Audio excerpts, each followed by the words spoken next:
You are entering the Blank Podcast with your host, Oscar.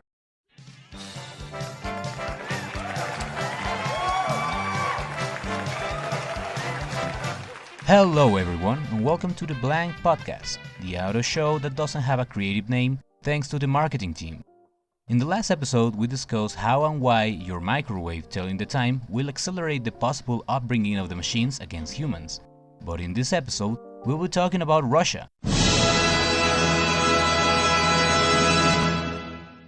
You know it, you love it. It's the largest country in the world and most of its territory is uninhabitable due to how cold everything is over there and the leftovers of the Cold War.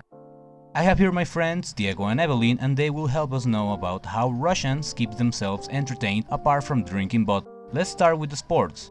Diego will tell us about bandy. Bandy is a winter sport similar to ice hockey. Two teams of 11 players each hit the ball with a stick to score. The sport is known by this name in many countries. In Russia, bandy is called Russian hockey, or more often, ball hockey, while ice hockey is called puck hockey. Now I'm going to take some characteristics. Two teams of 11 players each who compete to get the round ball into the opposing goal using sticks. It is played on an ice-covered rectangular field. It's like the same size as a football field, and with no barriers on the sidelines and backlines. A standard bandy match consists of two halves of 45 minutes each. The offside, the main rule is that players, except goalkeepers, might not intentionally touch the ball with their heads, hands or arms during play.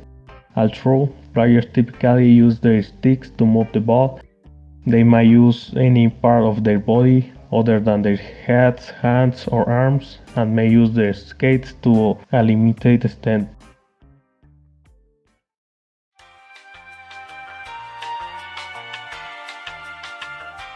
The Blank Podcast will return shortly. Grab some popcorn and go for some soda.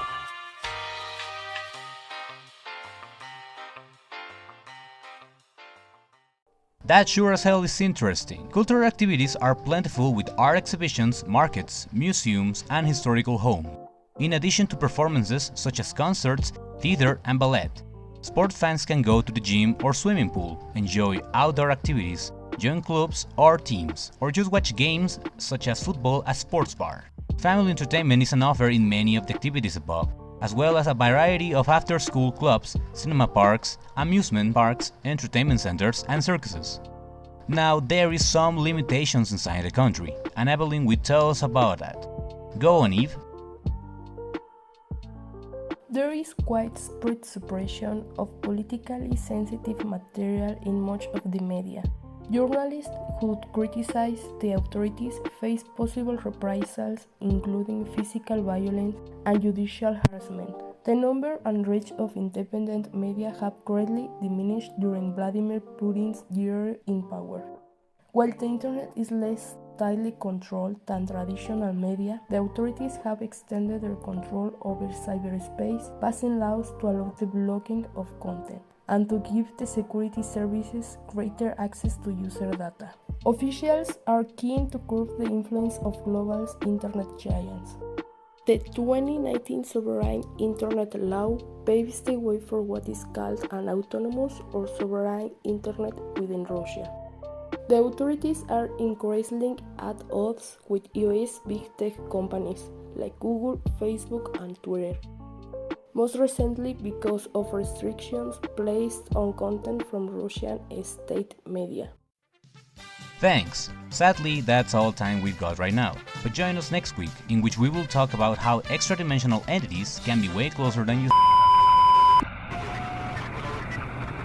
This recording has been confiscated by the US Code Section 230, Protection for Private Blocking and Screening of Offensive Material. Anyone that has been in contact with this tape will become an enemy and therefore is being prosecuted.